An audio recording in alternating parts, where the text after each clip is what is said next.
Welcome to the Wellness and Growth Journeys podcast. I am your host, Lisa Garnes, the founder of the Wellness Growth Agency, where we empower women-centered health and wellness businesses.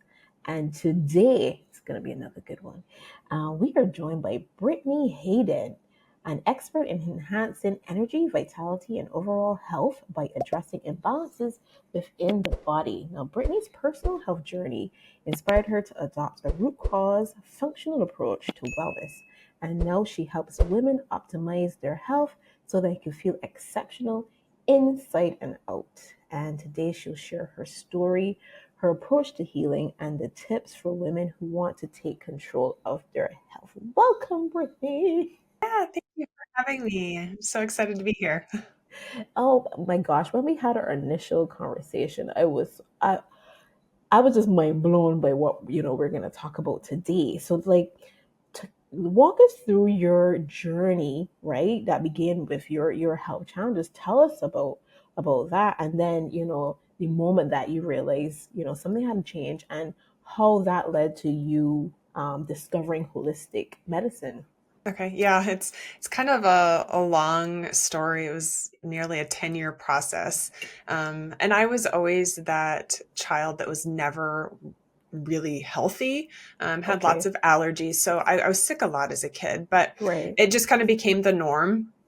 And so as I entered adulthood, I was a single mom for many, many years. Mm-hmm. And when I hit 30, it seems like that was a big tipping point.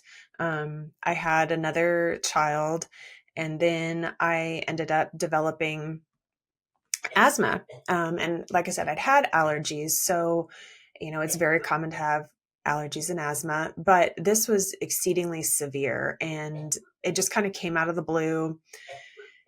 And nobody really had a good explanation other than to give me all the medications. And yet I wanted to know why it was happening. Right, And right, so I didn't just take, I mean, obviously I took the medications because I couldn't breathe, but I didn't just take that as like, this has to be my life. I started asking why, what's going on, you know, is it something around me that is triggering this? So I was able to figure out what within my home was contributing to the asthma and get that all under control, get off all the medications. But then a few years later, I got sick again. And this time was much worse. I developed a severe heart arrhythmia, and I could hardly function. I would walk across the floor and nearly pass out, and it was going on wow, all the wow. time. Went to the doctor, wore countless monitors. EKGs always came back relatively normal. The echocardiograms didn't necessarily show anything alarming. And the cardiologist, he didn't have a good answer other than to try different medications to try to stop the arrhythmias, which did not do anything. In Right. fact, they made me feel worse. You know, it lowered my blood pressure and pulse so much, yeah, I just could hardly function and put me on some higher risk meds. And at that point, my aunt was a physician's assistant who works with all women's cardiology. And she started asking me about everything that was going on and wanted to see all my tests, all my blood work. And she's like, they're not monitoring you on this medication and it's not cutting it. Like, you've got to go someplace else. You've Right. got to find someone else that can help you. And so I was on my way to see another cardiologist thinking that they'd have to do ablation. And I have to tell you, like, it wasn't just arrhythmias that you can kind of get by with and continue throughout your day. Like, I got to the point that I felt like I was debilitated. I mean, I would push as hard as I could go and then just utterly crash.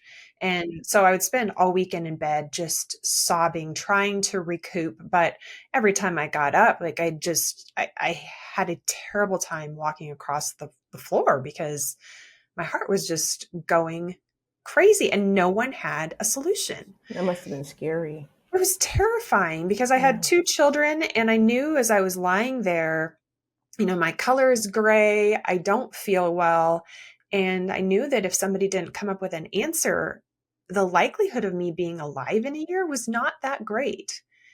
And I mean, that was a devastating thought, thinking that there's nobody has an answer for this, and I am just laying here dying, and nobody seems to care. So I headed to this second cardiologist, and I mentioned to a dear friend of mine, she was battling Lyme disease. And I told her what was going on. And she said, out of the blue, well, parasites sometimes do weird things to people. And I had been in healthcare as a nurse for 20 some years.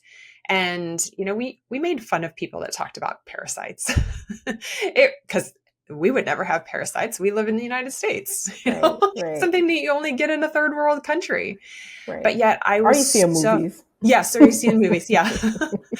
um, but I was so utterly desperate that I went to the cardiologist. He took me off of all my meds, sent me home with a portable EKG, and he's like, we're just going to induce a stress test trying to figure out what's wrong with you because I don't really know. Right. And so I got home and then ordered just some random parasite cleanse, which I don't recommend doing it to recommend for anyone, but because I didn't know what I was doing. Right, right. So you mean these side effects were Yes. Yeah.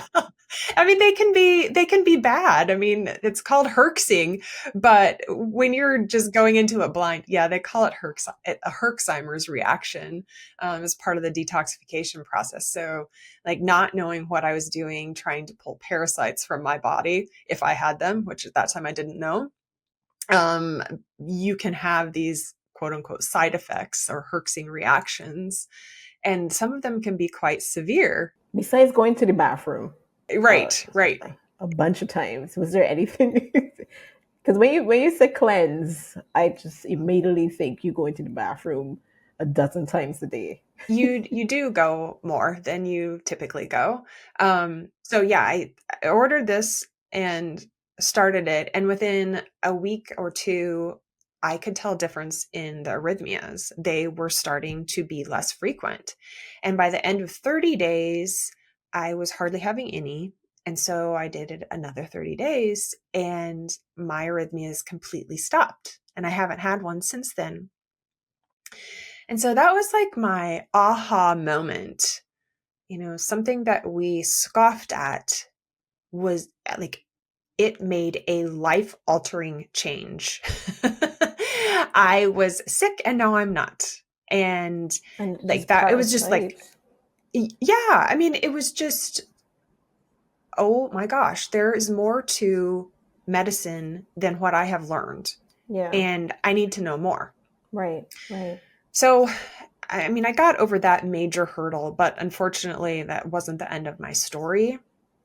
Um, I was obviously functioning a lot better, Right. but as the next couple of years unfolded, I still was really struggling with brain fog and fatigue and joint pain like no other. I was breaking out in hives. And again, I was getting to the point that like I can barely get through work and then I'm coming home crashing again. And, you know, because I was asking the question why. And at the time of the parasite cleanse, I started doing some research. I started studying and really dove into holistic nutrition, health and wellness, got certified as a holistic health practitioner. And so like my mind was being very open to this whole new world of health and wellness and how your body works, how nutrition comes into play, different Right. herbal remedies, Right. but still my body was crashing again. And I it was by the grace of God. I happened to read about someone with breast implant illness and just went on this deep dive in all things related to breast implant illness. And I'd had implants for 17 years. And I realized, I bet that is the other missing piece of this puzzle.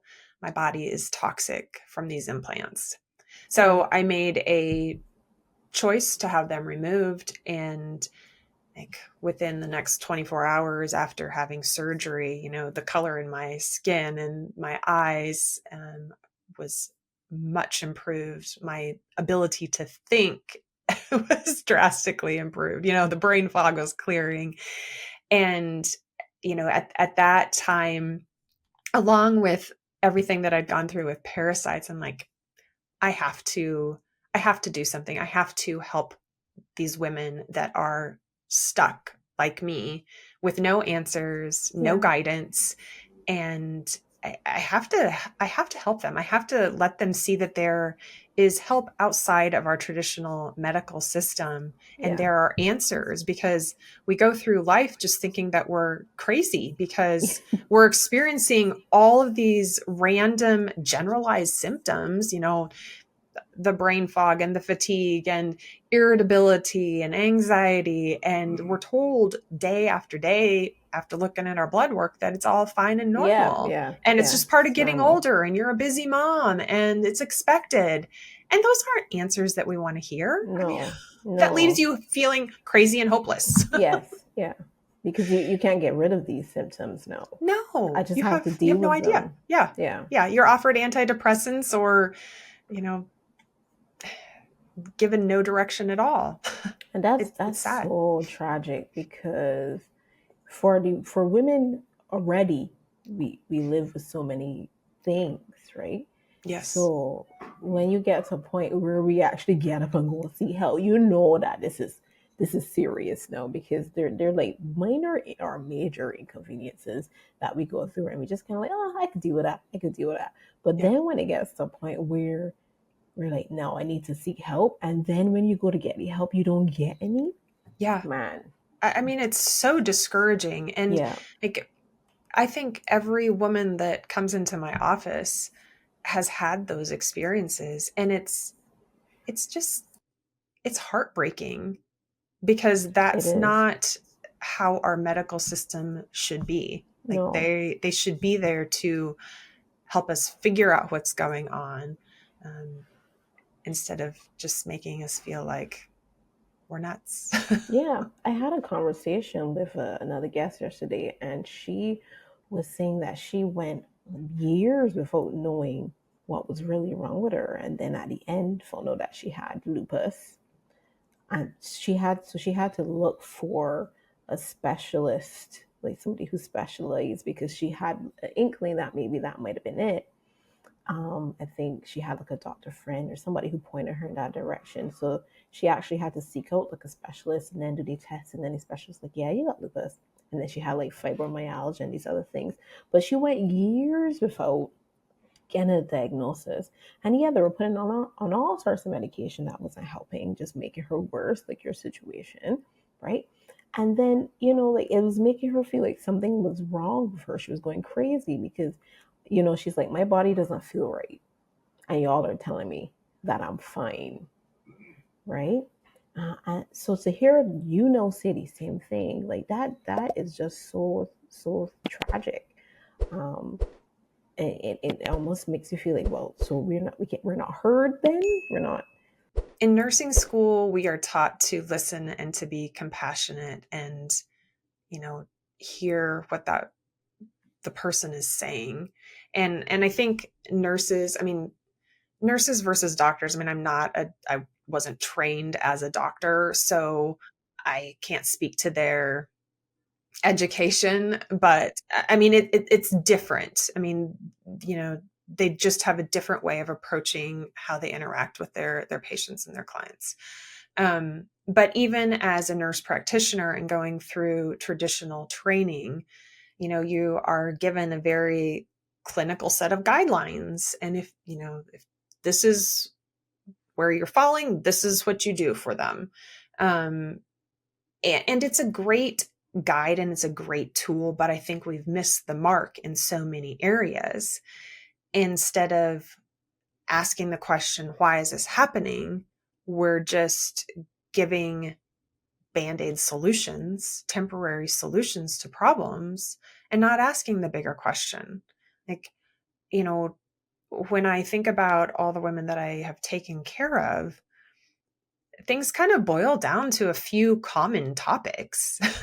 you know, our lifestyle, or how much stress we have, our diet, and toxins.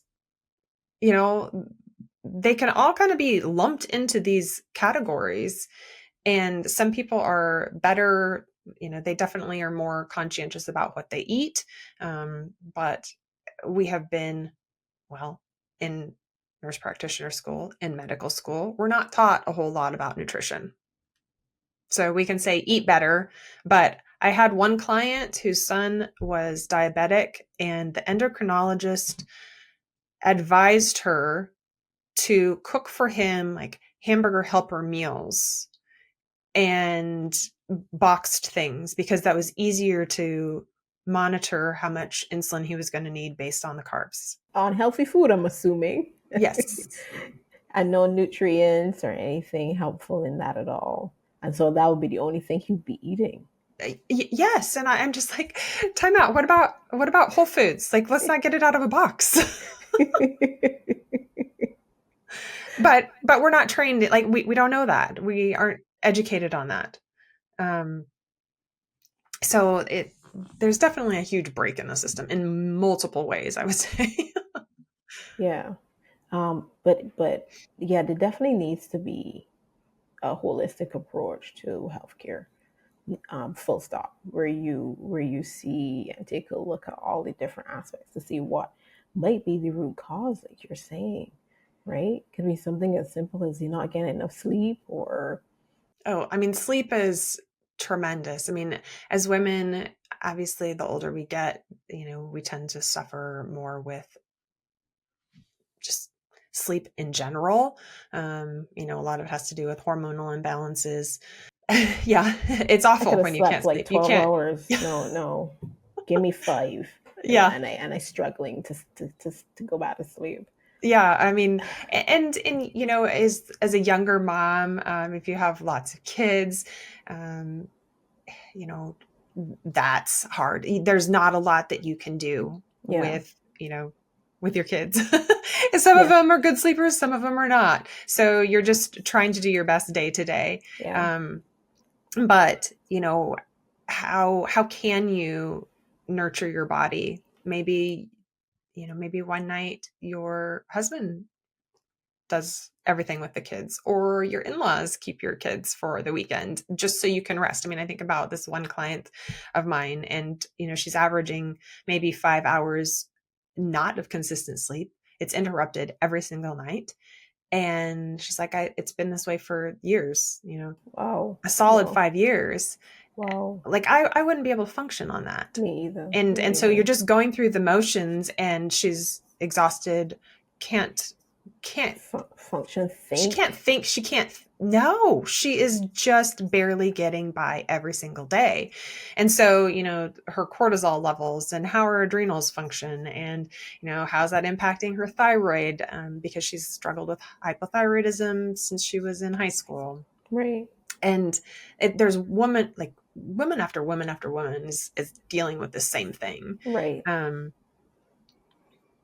So yeah, how can we take care of them the best that we can? I mean, a lot of times when I can't help with their sleep cycle, it's all the other things, like looking at those imbalances that are going on in their body. Do they have underlying infections? Do Right. we actually have low vitamin D? Like most of us have insufficient amounts of vitamin D, especially where I live, because I'm too far north and we're not outside a lot. It's cold in the winter and we're just not getting that high quality sunshine that we need.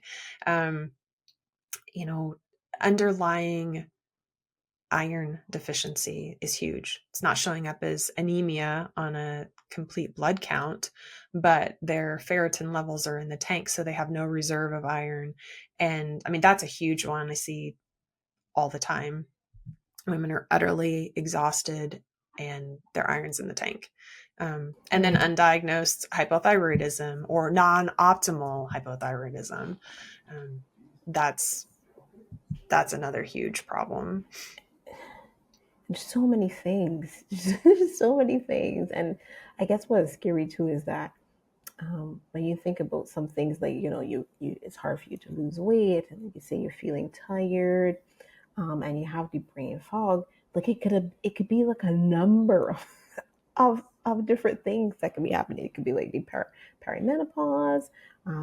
It could be like you were saying, you had the parasites. It was the parasites that was causing that for you, or was it um, the toxins from the implant? I think it was the toxins that made my body susceptible to the parasites. And because my body was so compromised already, then they could just take over. So it was definitely a culmination of multiple things. Yeah. So then, how do you, I guess, help your clients restore their energy and vitality, especially when they've been told that, that everything looks normal in their blood work, but they still feel like something is off? Yeah.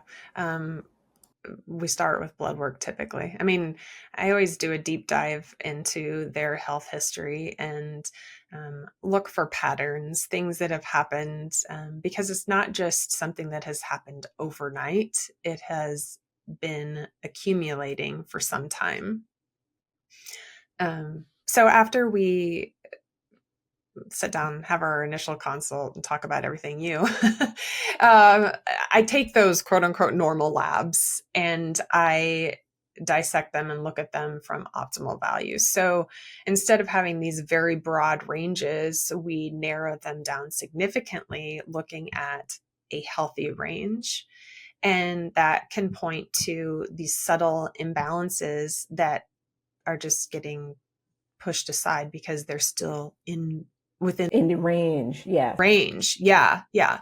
But I mean, you think about the average person walking around, they almost all have something going on. And, we think about the number of people struggling with their weight and obesity, and they're still falling within normal ranges. And that there's metabolic issues going on.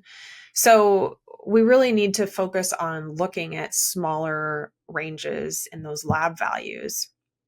And then we can see, are you struggling with some sort of chronic infection? Like I said, vitamin D, iron and ferritin, methylation issues are a big problem. That's one that gets kind of pushed aside a lot. But, you think about all the buzz about MTHFR and how is that affecting methylation, detoxification, hormones, DNA, all of these things. And like looking at blood work, there are clues if you pay attention, to, do we need more B vitamins? Do we need to support that methylation, that detoxification? Do we need to work on your liver health? And then we can really go down rabbit holes and get into those more functional specific labs, which I love just because I'm kind of nerdy like that.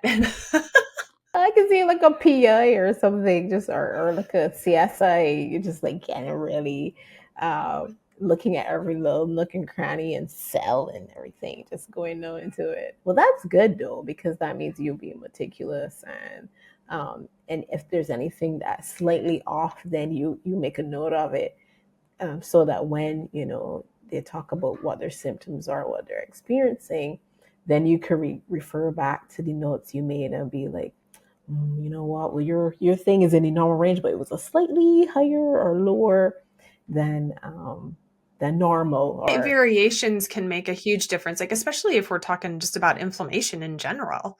There are so many indicators of inflammation, especially if we find underlying infections just residing in your system that you're always fighting. it's crazy because well, correct me if I'm wrong, but inflammation, when people talk about in relation to like menopause, like they say that that's a big part. Because like, say you get like itchy ears, like I have, like my ears, right? But there's nothing in there. But it's just like, and so they were saying that that might be like, you know, inflammation somewhere. It could be food sensitivities, could be related to your gut. Um, so, you know, those things definitely would be worth checking out. Yeah, inflammation, whether it definitely comes from food. Yeah. You know, we think about all the people that have intestinal permeability, leaky gut. Um, when we have that, the food that we eat is not just staying in our digestive tract, it's seeping out into the body, which the body sees as a foreign invader. You know, it's not supposed to be there. So it mounts an inflammatory response against that.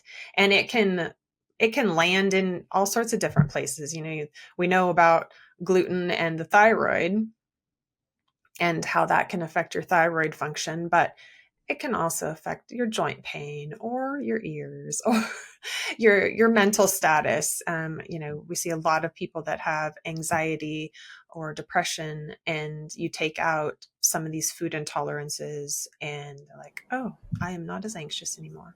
Right, right.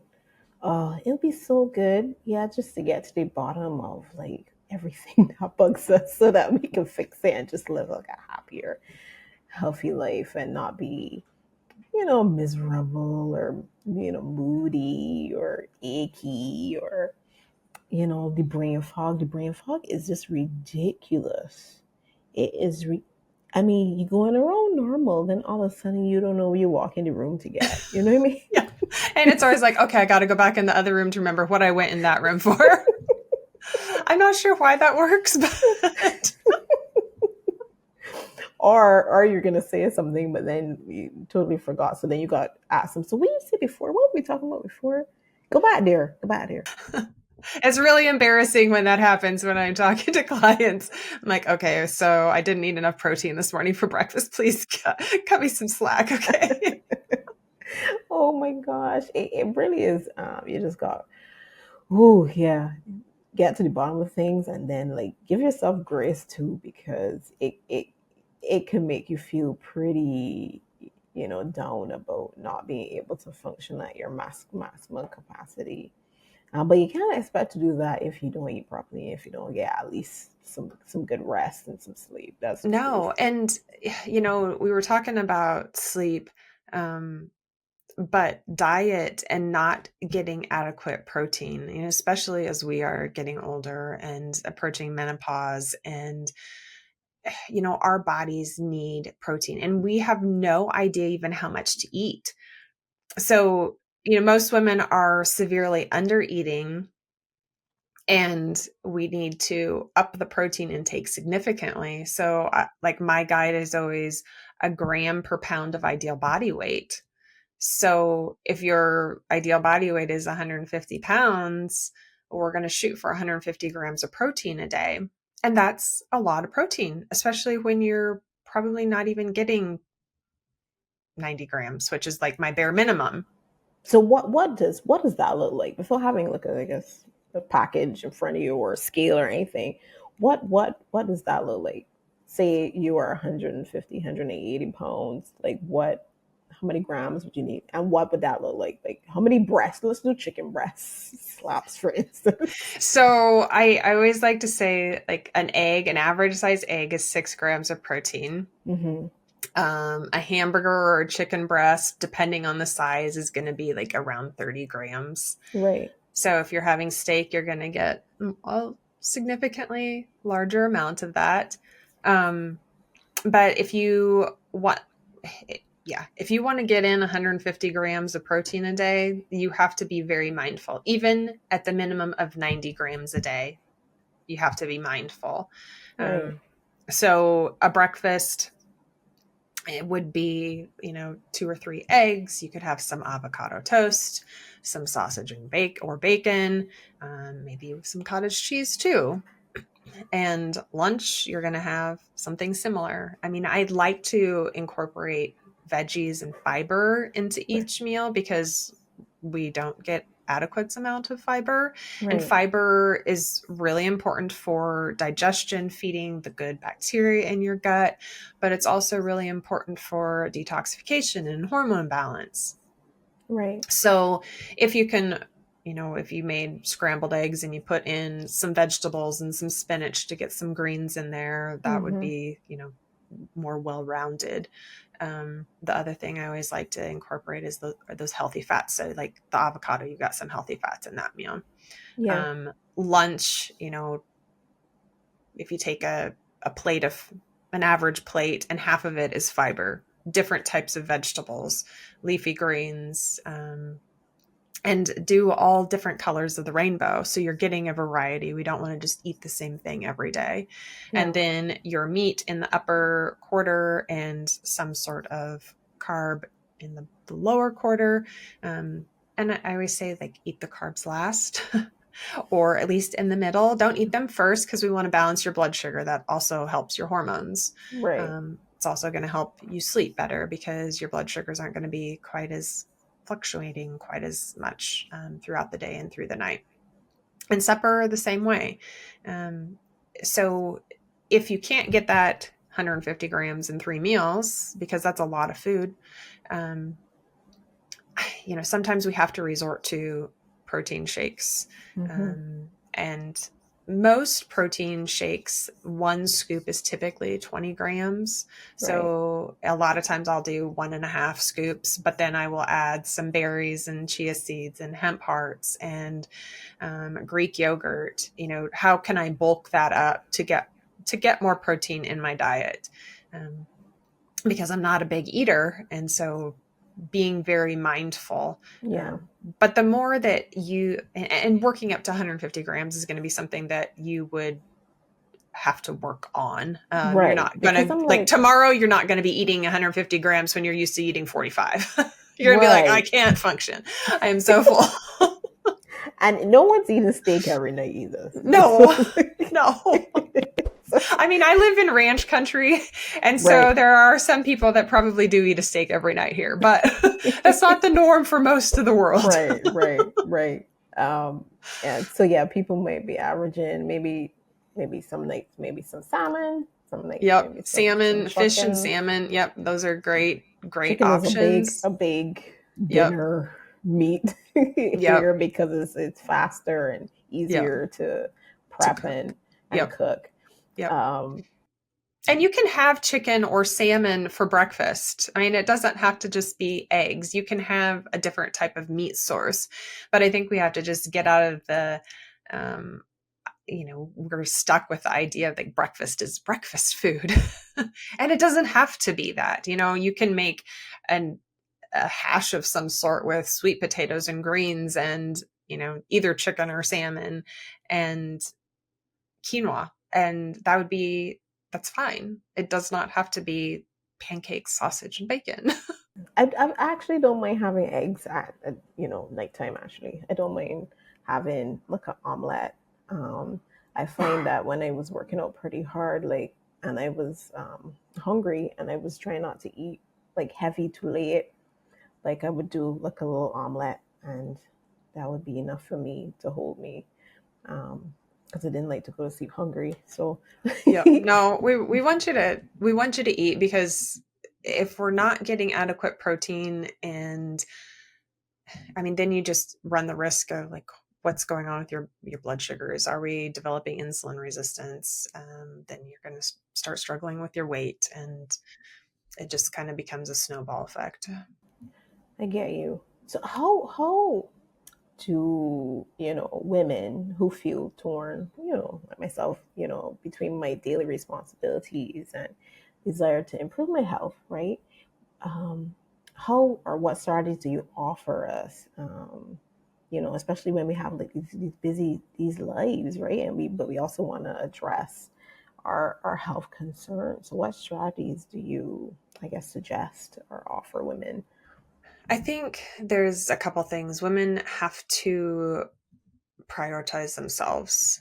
And, you know, unfortunately, a lot of women don't realize that they have to prioritize themselves until they are like me and you're laying in bed and you can't function anymore. Because we honestly we put ourselves on the back burner. Like we put everybody above our own, and our health is the one thing that just kind of struggles. I mean, it just gets neglected. And so I think we have to realize that if we are not well, if we're not healthy, we can't take care of the people that we love the most if we can't function, if we're not here. And just changing that mindset that it's okay to it's not even being selfish. It's just accepting that you are a priority. You have to be a priority. You are very important in this world and have a big job. And you need to love yourself as much as you love everybody else around you, and put your needs first. And so just supporting women on that journey and realizing that, I'm here to help you. I will help, I will be here for you.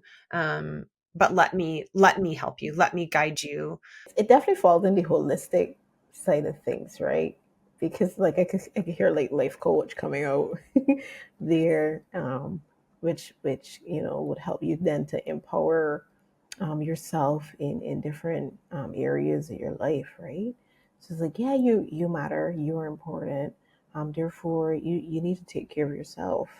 I think a lot of women try. I mean, they try to exercise and eat as healthy as they can. And a lot of my clients feel like they're eating pretty healthy, but they're still inflamed and can't lose weight and aren't sleeping, and they're an irritable hot mess.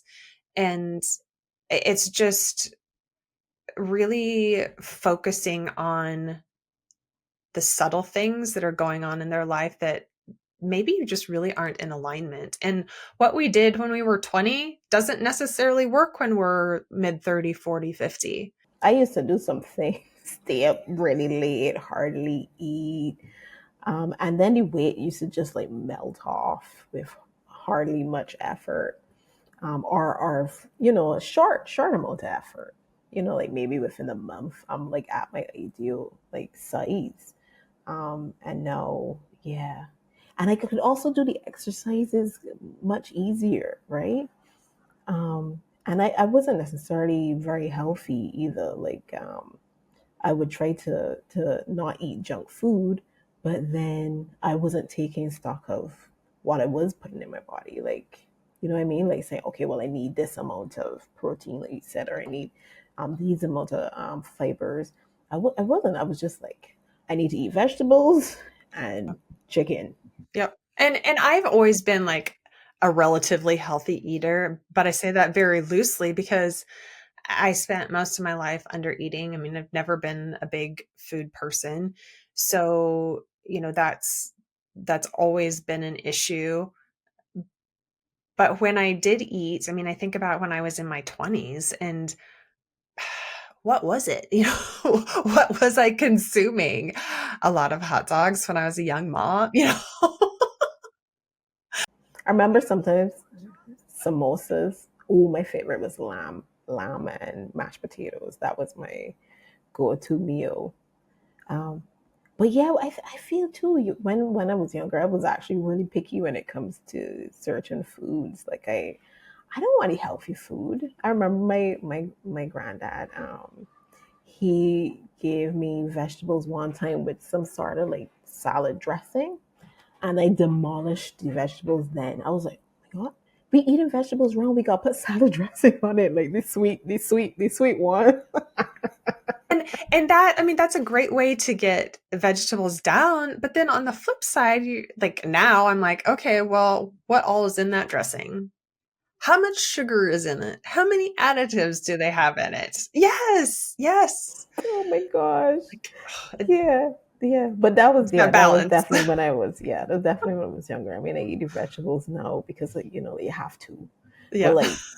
like yeah, he did that so that, and I can't remember how old I was, but he did that so then I would eat my vegetables. I'm like, oh, cauliflower tastes great Yes, yes. And with in the this salad Midwest, we dressing. put cheese on everything. So Oh. Oh, that does sound good. Yeah, That does sound good. I guess the it is. kids would It is definitely. good, but I'm not sure it's always the best for us. Now, functional medicine, right, is a key part of Mhm, your work, and it's actually something pretty new to me. Know that only know that I'm getting into health and wellness and speaking to the health and wellness practitioners and everything, right? mhm, mhm. How do you explain this approach to your clients, right? And why do you believe that it's so effective for addressing complex health issues like hormone imbalances and digestive problems? I I describe it as peeling back the layers of the onion to figure out the root cause of what's going on. And sometimes there's lots of layers. So, yeah, I mean that's always my like simplistic explanation. Um but I believe it's effective because we are looking at you as a whole. We're looking at like your life, all the things, like I said, that have led up to where you're at. How many antibiotics did you take when you were a kid? Were you put on um, birth control, or did you do years of Accutane because you had acne when you were a teenager? Have you taken lots of antidepressants? What about reflux? Were you on omeprazole for years? Like, how are all those things that you have done impacting you now?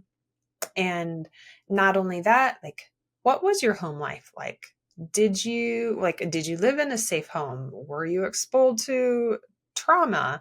Like that emotional piece, how is that coming into play? What about, did you have mono when you were a kid? Um, different infections that just kind of stick with us forever. So it's definitely not only peeling back the layers of an onion, but it's putting pieces of a puzzle together. And when we see you from that viewpoint and we start addressing the subtle imbalances, typically, like, we want to get in some of those vitamins and minerals that you need. And then we can work on eradicating some of these major infections that are causing issues. And then we want to rebalance everything, but we also have to support your liver health. And you know I mean, gut is always part of it because it's just a huge foundation in all of your health. But yeah, I mean, you just have to start at one place, and you can work through this. And then if we have like hormone issues, those are always the last things to change, because your body will always trump the inner stressors, the imbalances, the infections, um, even external stressors. Your body's always going to prioritize your survival over producing adequate hormones, and being able to conceive and have hormone harmony. So unfortunately, that's the thing that's always screaming the loudest. Like, my hormones are out of balance. Like, I know it's my hormones. I mean, I hear that all the time. Well, how do people Yeah, know that? yeah. How do, how do people know that it's their hormones that are out of balance? I think we just have an inner sense of knowing, and that's when it comes, like, that's when it's important for us as practitioners to listen. Like, you're probably right, your hormones probably are out of balance, but why are they out of balance? Well, it's because you got this and this going on, and we have to work on these things before your body is ever going to consider making the right amount of hormones. For me, I just know when something's off and something is wrong, and let's get to the root or the bottom of that. Because And it takes patience. I mean, yeah, it really does take patience. yes, yes, and just doing the blood work and everything to just find out what could be going wrong. I found out recently about testosterone in women, and if the levels are too low, like that, just talk about feeling tired and the brain fog, and apparently that's a thing. I was like, really, this is also a thing? Yeah, it is. Oh, for crying out loud. seriously, and of course that would affect your sex drive and everything. So I'm like, just not another thing to add to the I know, list. we are so complex. Not another thing. Jeez. So how then, because functional medicine is new to me, and it might not be new to everybody, but it is definitely new to me. So then how do you, I guess, market yourself, to your ideal clients? How do you bring over that content? I mean, obviously using social media, running ads, growing an email list, getting on podcasts, getting your name out there, and just trying to be authentic with who you are. But social media is a great tool. So okay, so social media has been like your most effective. Yeah, running ads through Facebook or Instagram has been the most effective. Nice. So and then women would reach out, and then you're able to communicate with them. That's great. Um, and I suppose the sort of content that you post on there is educational type of content. Yep, Yeah. lots of education. And then you also do like email marketing with the different topics, like you have blogs and so on. Okay. Okay, great. Any other tools that you use to keep your audience engaged and informed? I am starting like next week. We actually have a master class that I am doing with one of my best friends who's a spiritual life coach. So I'm super excited about that and going to be hosting a few other master classes specific on lab work and things like that. So yeah. So, and that would be for women, that would Yeah. be for, I mean, okay, it would apply to men too, but I primarily work with women. So right, right. Oh, that's nice. I guess we'll stay tuned to your social media accounts to see when you publish that information. But for our listeners, women, mostly women, like who you serve, what practical steps can they take to improve their energy levels and digestive health and hormone balance? I guess maybe immediately. Like, what are some of the immediate things that we could do? there are a few immediate things. I would say the first thing is to work on your diet, and getting adequate protein, get those fibers in there and that healthy fat. Increasing your protein is going to make a huge difference. I mean, there are Increasing your women, protein. Okay. yes, that can make the biggest quick change in how you feel Okay. and how you're Eat more sleeping. meat, women. Yes. Yes. Eat your meat. um, and hydrate. Like, And stay hydrate. hydrated. Drink your Right. water. Right. We want half your body weight in water, and use electrolytes. We want the water that you're consuming to actually get into your cells, to hydrate your cells instead of just Okay. peeing it all out. Right. That So happens, especially if you drink a yeah. lot of water. Yep, yep. So, I mean, I always just use Redmond's real salt in my water, but there are some other great electrolyte packs that you can use if you don't want to use Redmond's. But Right. get some electrolytes in your water. That will definitely hydrate and make you feel a heck of a lot better. Um, I think stress is also something that we have to figure out how to control and Yeah. manage. Right. We use our social media scrolling as our shut off time, and that's Yes. not the best. It is not serving us in a positive way typically. So, if it's just learning some deep breathing techniques, or learning how to meditate, or doing some yoga, laying on the floor with your feet up against the wall for a few minutes. There's lots of easy things that you can do. Go outside and put your feet on the ground and just do some grounding. There's lots of simple little hacks that you can do to calm your nervous system, move energy, and really ground and center yourself. And I think we need to be doing more of those on a daily basis because our stress levels are insane. And our bodies are just always going to struggle if we're never managing that stress, if we're never giving it an output or an out. Yeah, I feel like it's just going up too. Like it's just the levels are going up with the more responsibilities um, come your way, especially when you get older. At that point, you usually most women either transition to like a role with more responsibilities in their career, or like me, for some reason they decide that they can quit the job and start start from scratch and build their own company, which comes with its own set of stresses, right? And then so you have that, and then you have like your relationships that you want to maintain with your kids, with your spouse, partner, with your friends, right? And you want to serve all these different areas, and it just doesn't seem like you have enough time in a day to do that. You keep your hair and your nails and your makeup.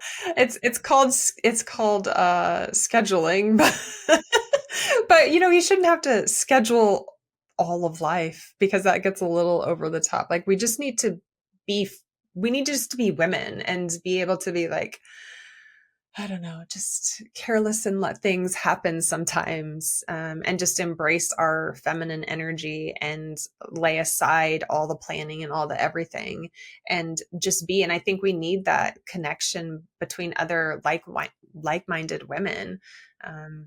We need women that are going to support us and build us up, and in turn, we can build them up. And like, I think that's so I important. agree. I agree with that. I agree with that. Okay, well, I have, I guess, one more question before we go. I wanted to talk to you about your patient advocacy, because you've said that we deserve to be heard when it comes to our health and well-being. So why is patient advocacy so important to you? And then how do you ensure your clients feel supported and empowered in their health journeys? And I guess we could use that as your wrap up thoughts as well, because I think, and I know you're going to say something that's going to be so impactful. I do feel that we have to advocate for ourselves, because I would have probably died had I not advocated for myself. And so when we feel that something's off, we have to trust ourselves and we have to seek until we find. And there are so many people out there like myself that want to help you. We want to be, that's our mission in life, to help the other woman that was in the same, like that's in the same position that I was, desperate for answers. And being open to new ideas, not just accepting what we've been told from a traditional sense as okay.